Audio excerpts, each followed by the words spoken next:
So do you want to have an exercise or wag na? Yes! Okay, you do it alone. Grabe. Okay. Nag-exercise na tayo kanina, di ba? Yes, teacher! Madami exercise seminar. Ikaw, hindi ka kulang. Yeah. Kulang-kulang.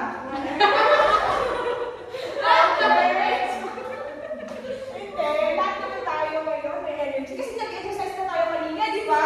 Yes, teacher! Okay, now I remember we have an assignment. Now, Carti, pass. Done, teacher! Okay, what was our lesson yesterday? Water cycle! Cycle. Did you understand the lesson? Yes, teacher! Of course, you should. Now, before we proceed with the quizzes and the activities and discussions, let's have first an activity, motivational activity to involve you in our lesson today. Now, I prepared pictures here, and you are going to identify kung ano ba yung pinapakita ng picture. Push. Do you know push?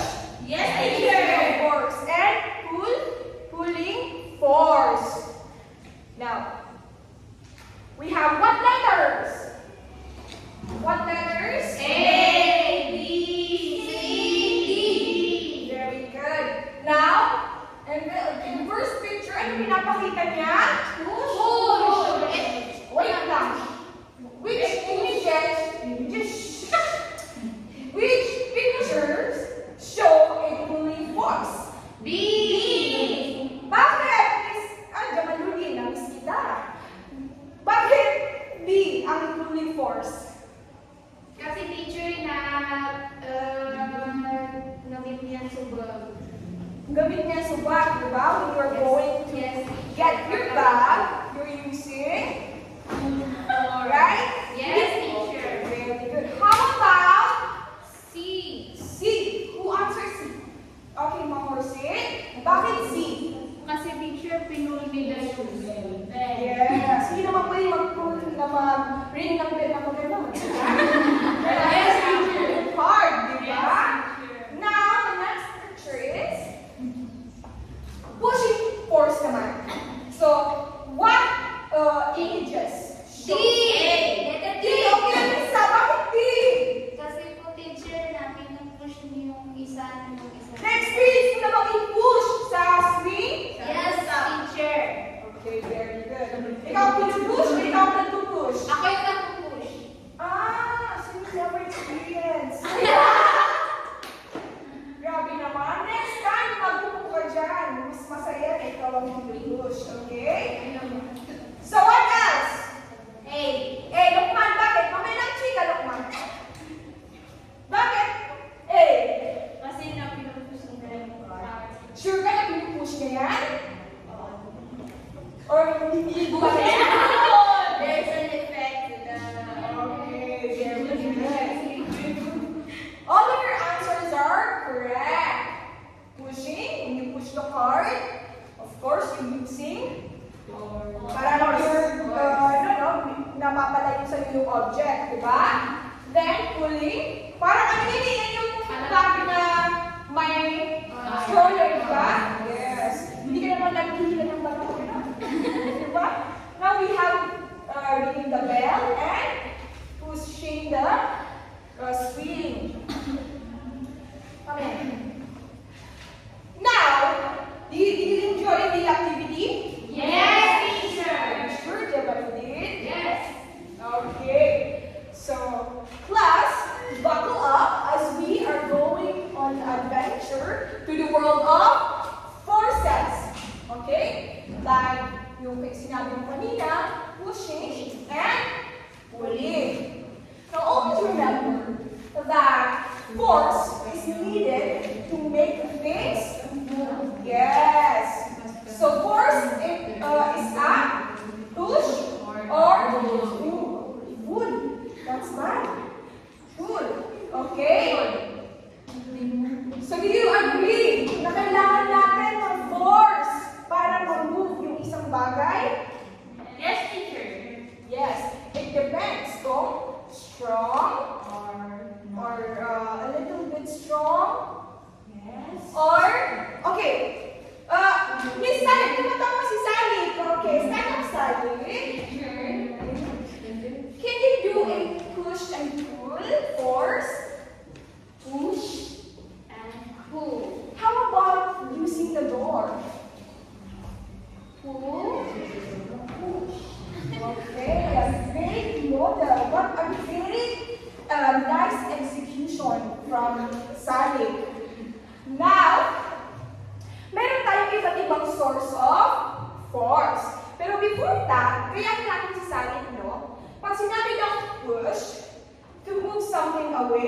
from you.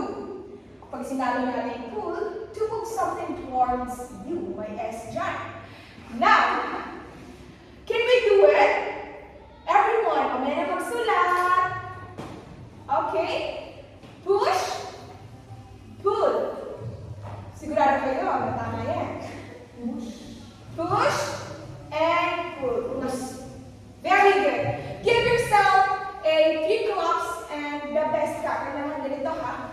1, 2, 3, the best ka. Okay? Everyone. I want to see, okay? 1, 2, 3, go. 1, 2, 3. The best ka ha. I like that. The best ka. Very good. May sinabi ko kanina na yung forces may iba't ibang sources. Yan. Pwede wind. Pwede electricity. Or magnetism. Diba? So, let's start by the wind. Okay. Can you read? Yes. Okay. Read. Wind is a moving air. It can cause objects to move. It can change the position of objects. Okay. Meron ako nakalimutan. It's very important. Can you read the objectives? Yes. Di ba kanina sinabi ko, no? Na-execute na natin, no? To show how a push or pull makes things move, right? Yes. Okay. Na natin kanina. And ngayon, describe how force make things move. And the last one is observe safety measures related to force. So, alam mo na kung ano yung objective natin today? Yes. Very good. Now, sa wind down, pwede niyang ma-move ang isang bagay. How come? No? Nakikita na ba kayo ng trees that are dancing? Yes, teacher. Yes. Diba? Kites. Yung mga kites that are moving in the sky. Yes. Yung sa flagpole, nakikita na ba kayo? Yes, teacher. Diba na nagatansyon natin na malakas yung hangin pag yung flag sa pole is Wait. nag-yes. Diba? It's like the flag is waving at you, right? Yes. Okay. Now, give me an example. Since nasa loob naman tayo ng klase, ay hindi naman masyadong malakas ang hangin, medyo. No? Give me an example of a wind that can move object. I will use this Paper. paper, okay? Now, who can give me an example? How can you move this? Blow. Okay, come here. Yes! Miss Lakman, Lukman. you're blowing here. Teacher, Because please. I decided to use this instead. Okay, go. Lukman, no. I'm sorry, teacher. Okay, so what have you? Thank you, Lukman. You can take your seat. Be so happy. Happy ka? Okay, what have you noticed? I've noticed that Kanina, nasa steady point siya, di ba? And nung use niya yung fan, nag-move yung object, hindi? No. Yes. Okay, if I do this, I know you have already tried this when you were. You have already tried this because you were a kid, right? Yes. Yes. Now you see, I'm going to apply force. Nag-move ba? Yes. Yes. Kasi my force, my air na lumabas during the moment I applied the force, right? Yes. Okay. Now, another one is electricity.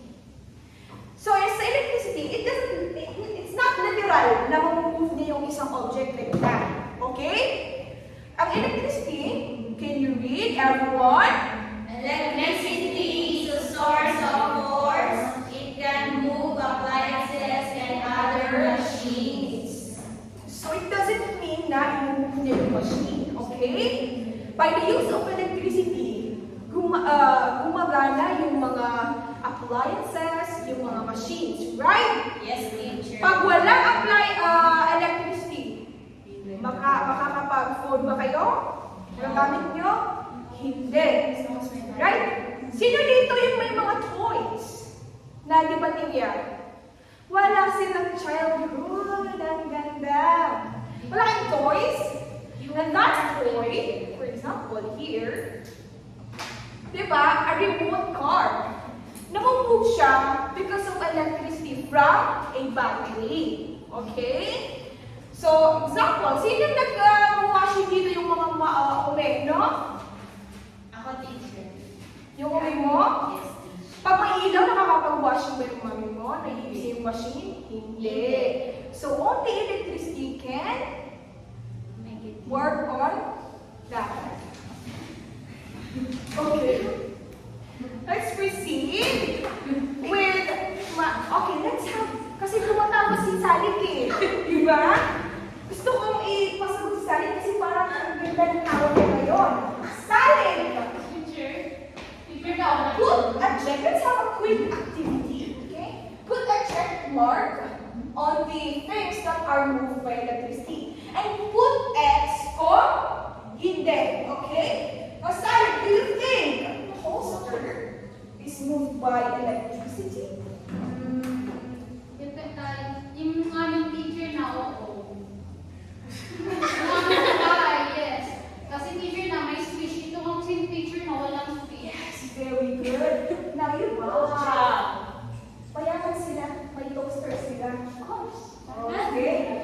Tama si Sally, no? May switch ang lahat ng hindi na lahat.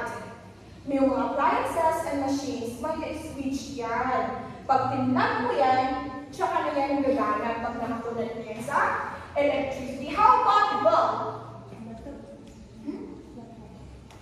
Okay, si Delong, nakakayo na kasi.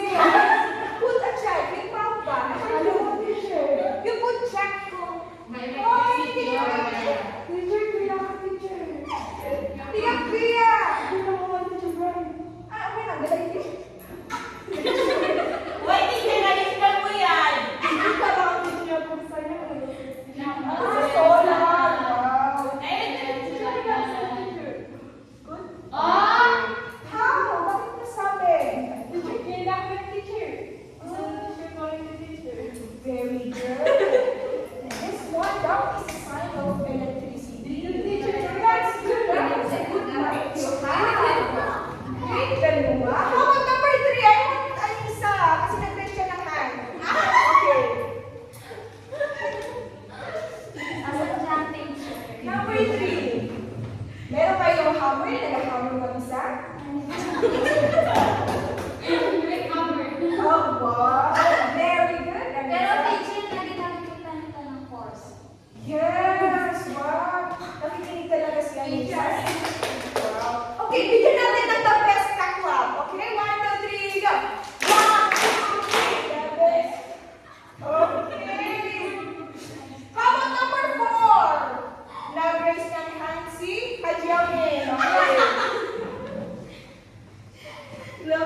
or pull things closer. Kung ang magnet is made of what? Metal. Metal, very good. And also iron and steel. Teacher, sabi steel. Steel is like Metal. Ma'am Marcy. Ah? Yes, you're so young to know steel. Okay. Now, since you have asked that minor, we have here, what's this? Nail. So, do you think what nails made of? Metals. It could my nails in the metals. Meron din tayong steel and iron. Okay. Now, what's this? Oh, yes, ito is bad. Okay. Kapitan. Ay, teacher. Only want someone. Gusto mo?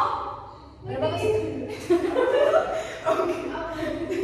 Okay, plastic, bottle, and steel. Now, sa tingin nyo, anong ma-attract ng magnet? The plastic one? Nail. Okay, can we try? You can try it more. You want to try? Yes, teacher. Okay.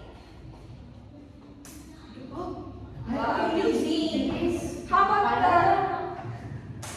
No, teacher. Oh, wala. No. Yes? Sa ilaw? Sa ilaw? Oh, come here. I'll try it. Okay? Oh, sige. You see?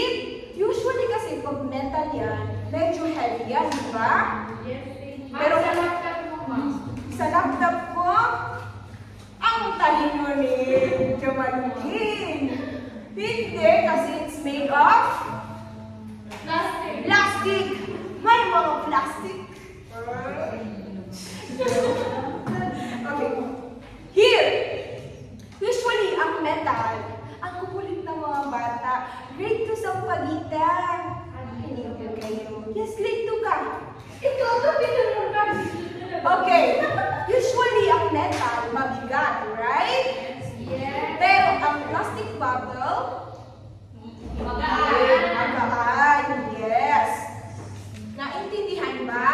Yes, teacher. Now, ito na-attract ng magnet, ito yung tinatawag natin magnetic. Okay? So, pag hindi yan na-attract ng magnet, it didn't pull the object closer to the magnet. It means it is non-magnetic. Okay? Always remember that. Ano nga yung magnetic? Kaya makapull ng metal. Yes! Pag sinabing non-magnetic Hindi kaya pull yung mga object because it's not made of metal. metal, steel, and iron. Very good. Now, naintindihan ba? Now, before we have our short or quick experiment, I just want to remind you na when you use, since you have already know the push and pull, the wind force, the electricity, and the magnetic force, kailangan gamitin natin yon safety, okay? Yes, teacher. Kasi baka sabihin nyo na, okay, I know how to push and pull na. Then you push the man. Di ba? Don't push your friend. Don't push your friend, right? Yes. It's not good. Sa wind naman, baka nakita nyo na malakas yung hangin sa labas. Sabi nyo na, ay si teacher kaya, sabi niya, makakamove daw yan ng objects. Try mo pa. Lumabas kayo, hindi pala wind yung tornado. O diba, naging kwento kayo. Tapos, sa electricity, this is very important, diba? Do not play with electricity. Because, yes, it's very dangerous. Hindi ka? Sayang. Okay. Now, be careful, okay? Be careful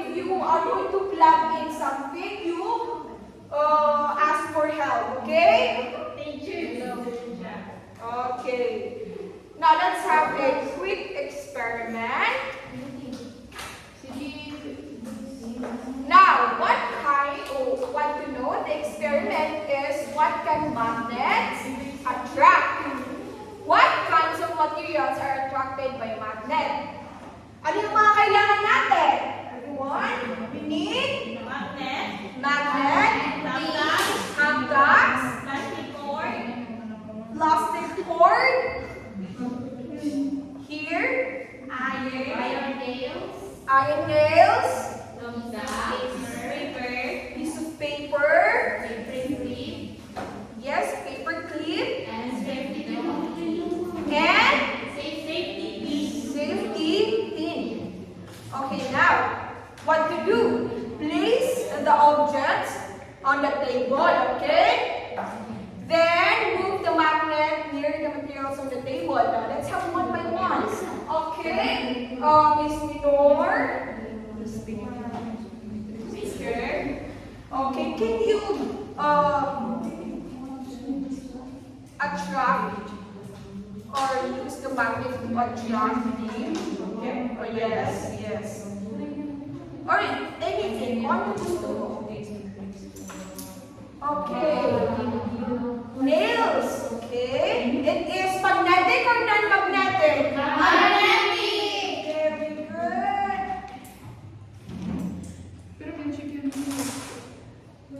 Now, let's have, okay, nakaresin naman ang hand si Jabaludin.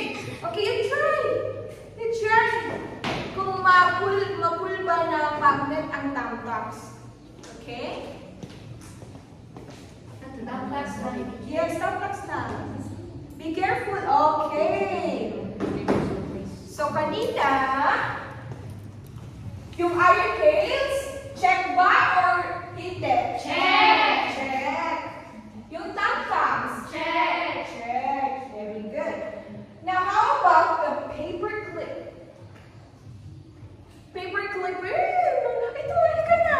Kanina ka pa nakateso. Okay.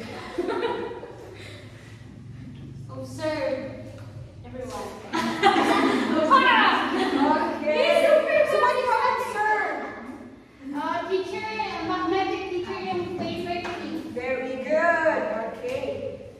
Now, of course, yes, Isaac.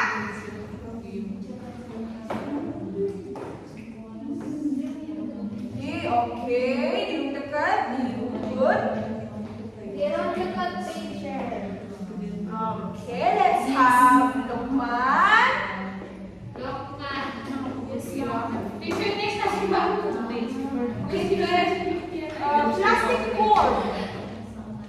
Plastic cord ba? Truck ba ng magnet? Hindi. Okay. And the last one, Marunong.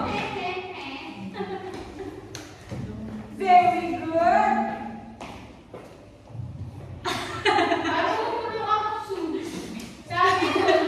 Jazz, you try muna. Tayong pagkalis-dalas. Okay, go. Very good. What did you observe? Magnetic or not? Magnetic or not? Magnetic. Okay, very good. Now everyone, give yourself a madaling clap. Okay, 1, 2, 3, go. 1, 2, 3. Ang galing eh. Nag-best ka? Okay, mamaya ipasulong natin si Lukman. Nag-best ka.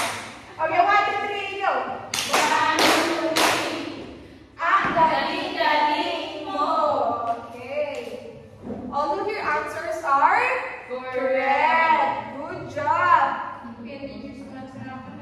Now answer your assignment.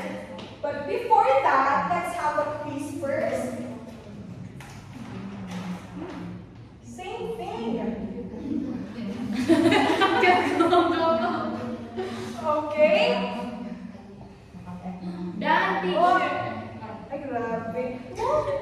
Done, teacher. Very good. You're done? Yes, Okay. What is force nga? Push and pull. Push and pull. Very good. Do you need force to push and pull? Yes. Yes. What are the other sources of force? Wait, teacher. Wind, yes. electricity, Electricity. magnet, Magnet. Okay. So, naiintindihan ba ako